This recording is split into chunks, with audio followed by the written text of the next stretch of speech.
In this video, I'm going to show you how to play the classic funk tune, Play That Funky Music, on the bass guitar.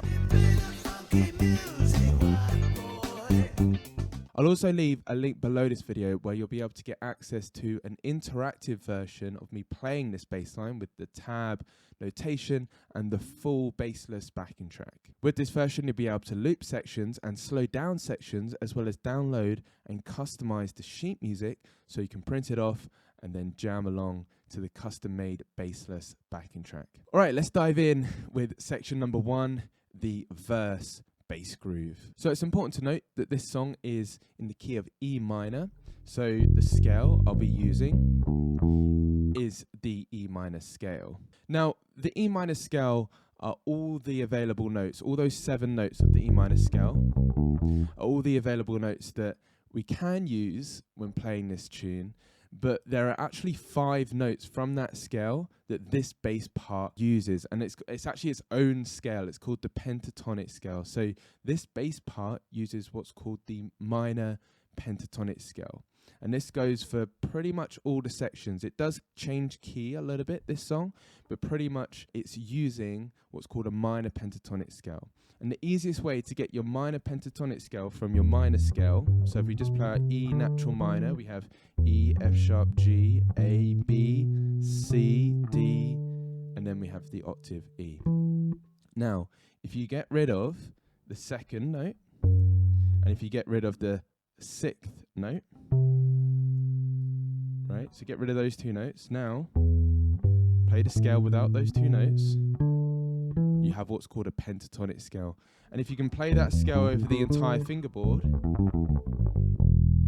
then you'll feel really comfortable when actually playing this tune. It's a really good scale to get down. I actually have a video here, if you want to check that out, on a cool pentatonic zigzag exercise that I use to learn all my pentatonic scales over the entire fingerboard. Maybe check that out after you've checked out this video. So now we've got the harmony down, let's look at this bass groove. So we're going to play the first 4 bars of the intro, and the intro and verse groove is the same. So we'll play the first 4 bars in the intro. There's actually 4 bars of guitar, and then the bass groove comes in. Listen to me play the bass groove here.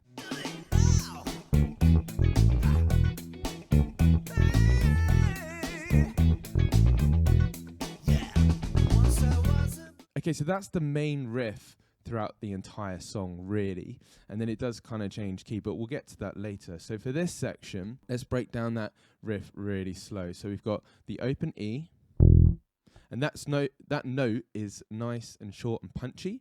It's funk music, right? So a big stylistic part of funk music is that the notes are short. That's how it sounds, right? It doesn't sound like this. It doesn't sound as funky, right? So a big thing with funk music in particular, which is different to other styles of music like blues and jazz, is that the notes generally are short. They're nice and short and punchy and funky. So so let's play that first bit. So we've got an open E, then I'm going 5th fret, 7th fret on the A string.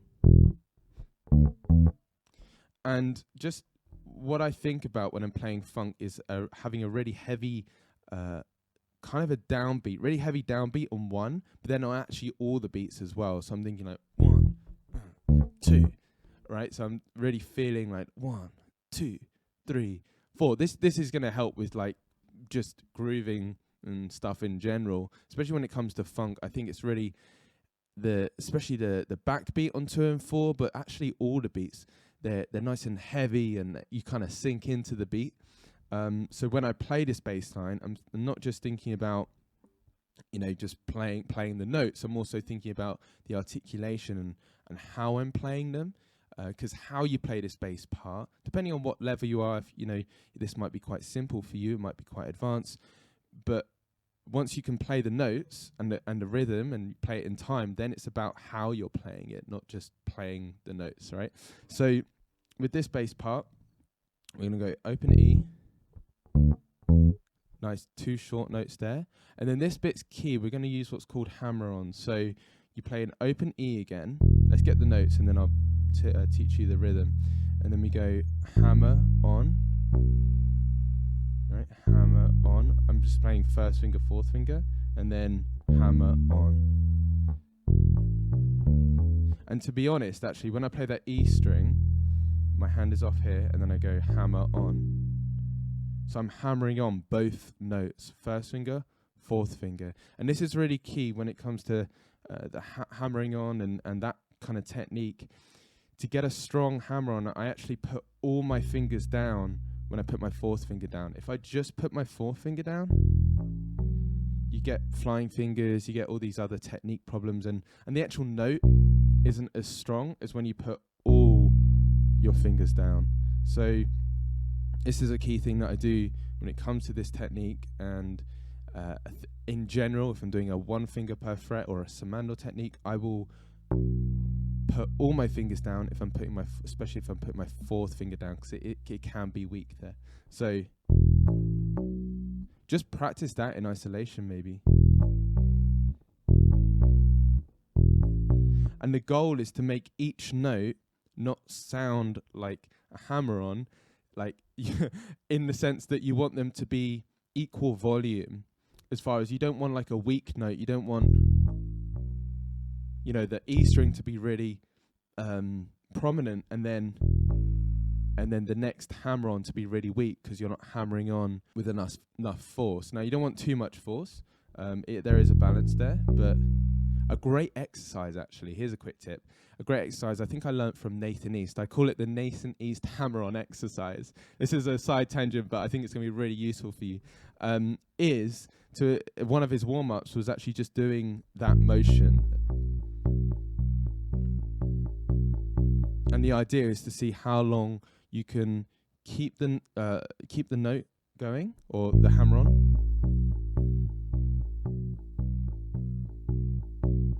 And trying to make the notes as consistent as possible without using this hand, right? But yeah, back to play that funky music. Okay. That's the bit you got to get down and get really comfortable with. Again, thinking about sinking into the beats of the bar and making those heavy, because it's funk, right? We want to keep it groovy and funky. So like how I think about this is that the open E, I would play that slightly quieter than the third beat. So we've got, right? So when my foot taps on the beat, I want that note, if I do land on a note when my foot taps on the beat of the bar, I want that note to feel a lot heavier and slightly accented. So now the notes are slightly different as far as the attack and the length, and just adding more personality or movement to the bass line instead of it just being kind of, it's like me talking like this at the same volume, right? You want ups and curves and all of that kind of stuff, right?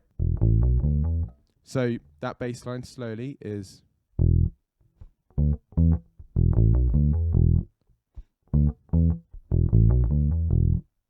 right? And I'm going back on the one, as Bootsy Collins would say, right? Funk is all about landing on that one. That's the first section, the verse and the intro bass riff. If you're enjoying the tip so far and you want to see more videos like this one, then make sure to subscribe to the channel and turn on your notifications as well so you don't miss any lessons I release in the future. It's completely free to do so, and you can always unsubscribe in the future. Okay, let's move on to section 2, the chorus bass riff. Have a quick listen to me playing the first chorus with the backing track.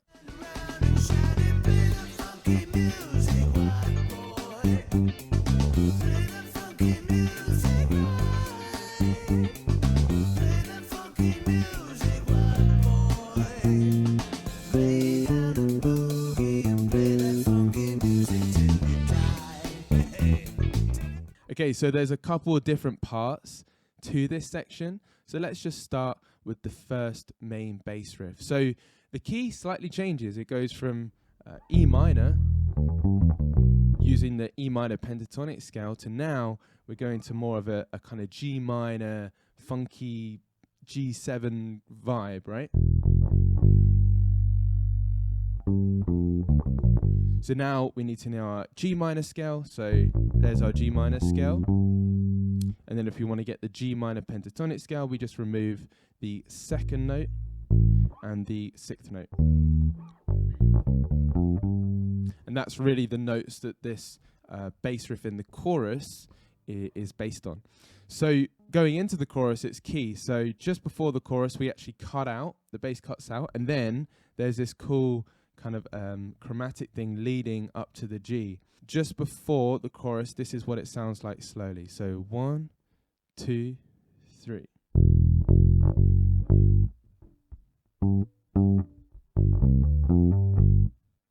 Yeah, so you got that.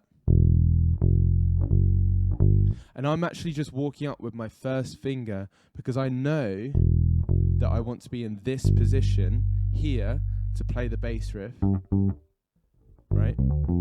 So I'm not going, because if I did it like that, then I wouldn't be in the right position for the bass riff that I know is coming up. So that's all just shifting with my first finger. And then let's break down that bass riff. It's actually the same pattern as the E minor shape. So we got a G, and then we've actually, this is the slightly different part. We've got 2 high Gs on the 5th fret of the D string.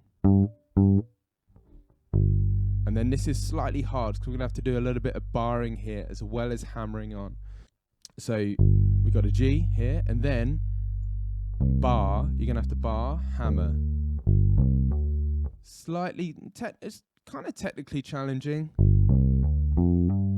Right, so you've got 2 hammer-ons there as well. Now, with the barring, what I do is I have my first finger here, and I don't move my first finger like this. I actually just put the joint down to bar. That is it. I'll move these hands out the way so you can maybe see. Right? That's what I do. And this is key when with good barring technique. And then I hammer on with my 4th finger. Now just that alone is slightly tricky, so you might just want to, again, take those 3 notes in isolation, just practice that to feel more comfortable barring and hammering on. So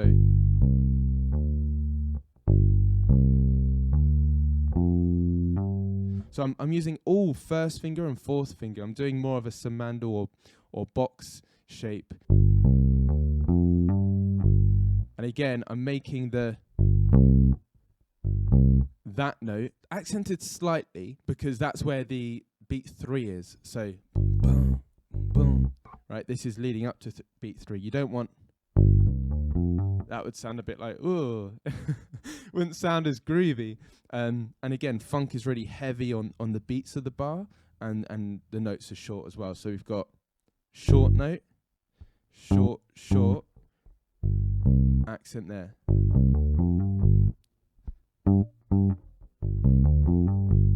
And that will make the bass line actually sound groovier, so it's not like you're just playing a bunch of notes and they all sound kind of the same like this. So that's the main chorus groove. That's for 4 bars, so you repeat. And you do that 3 more times, so it's 4 bars. And then it goes...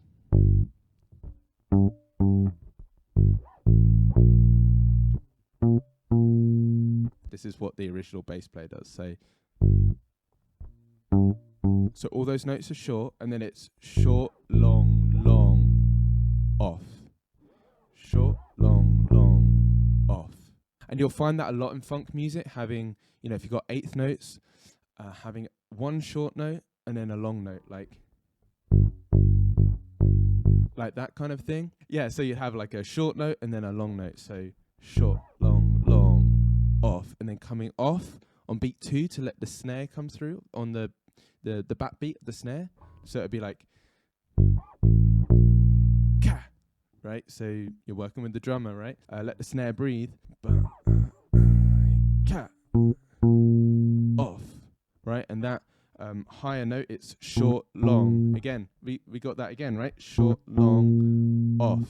And then here's the bit, when I first learnt this tune, I learnt it completely wrong, and then someone corrected me. But this riff, a lot of people get wrong. They just copy what the guitar does on the record, which is actually slightly different to what the bass does. So here's the cool little riff that happens at the end of the chorus. Now there are two ways to play this. I'm going to play it like you can see on the screen, and then I'll play it how I actually normally play it. So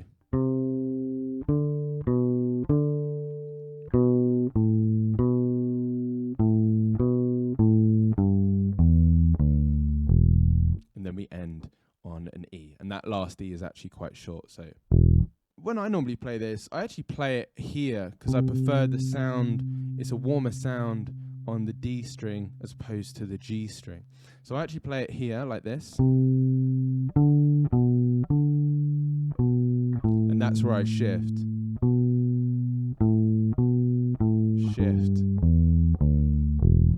So either way is fine. I like the sound of the D and A strings kind of higher up. That's just my personal preference. But if you want it to cut through the mix a little bit more, maybe doing it on the G string would sound a little bit more tight and funky. Either way is fine. But the key thing that people mess up is the notes. I think people play it like wrong. Yeah, so that's what people normally play. And to be fair, like when I first learned it, that's how I learned it as well. But yeah, it's key that you get those notes. Don't double this note, and then. And apart from one note, apart from that C there, it's all really using the E minor pentatonic scale again. So it's gone from this G minor, and then that riff brings it back into the E minor world. Right, you got that. And you got that E minor kind of pentatonic riff. So again, another reason why it's useful to know your pentatonic scales, major and minor, across the entire fingerboard. Let me know in the comments below if you have any bass lines like this one that you'd like me to break down in the future. I monitor my YouTube comments every week, so before I make another video, I'll make sure to check out your suggestions down below. Alright, let's move on to section 3 of the song. And in this part, we have a breakdown. It's kind of like a double chorus, which is very common in a lot of Western music, pop, funk and stuff. Like you normally double the chorus at the end. But what's quite cool is the bass cuts out and then it goes up a tone. So a slight kind of key change. You can call it an outro. Lots of different names for what it actually is. But it goes from the chorus, which is the G minor-y pentatonic thing. Right? And then it goes up a whole step, so 2 frets to A. There's the third chorus, then the chorus again, but without the bass, and then the chorus goes up a whole step, and that's where the bass comes in. The bass actually comes in 2 beats before that. So let's look at how the bass comes in.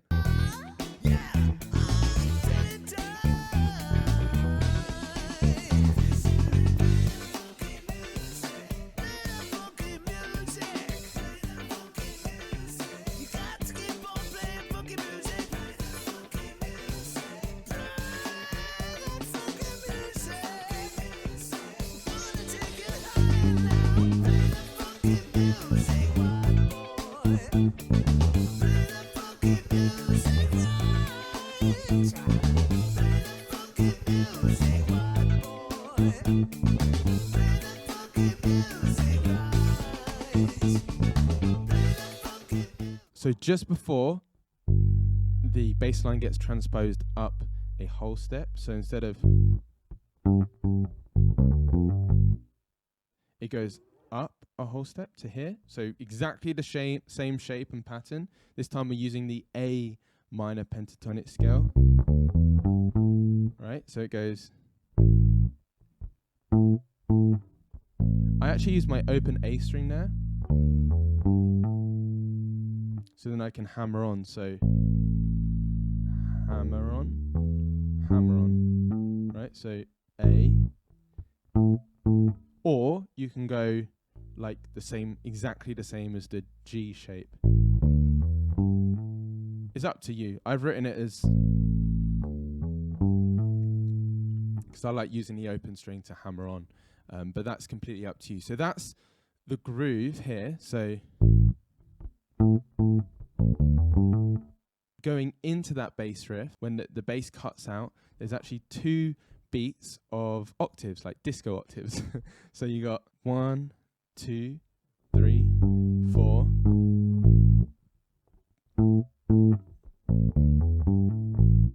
Right, so we got those octaves there.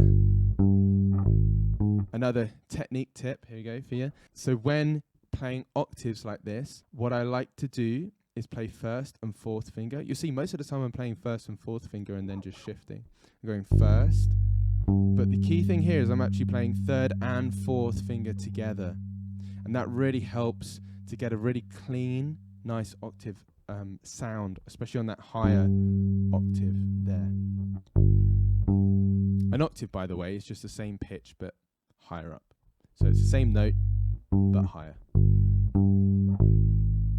Right, and then I just shift that shape and then feeling that 1 as Bootsy Collins would. That's really the end. It kind of, the track fades out, and that's the bass groove for what you could maybe call the outro. If you like this lesson, I think you're going to love this lesson here, where I show you how to play Hotel California. In this video, I also show you 2 big mistakes I see countless bass players making when it comes to actually learning and playing this bass part. So click this video now, and I'll see you there.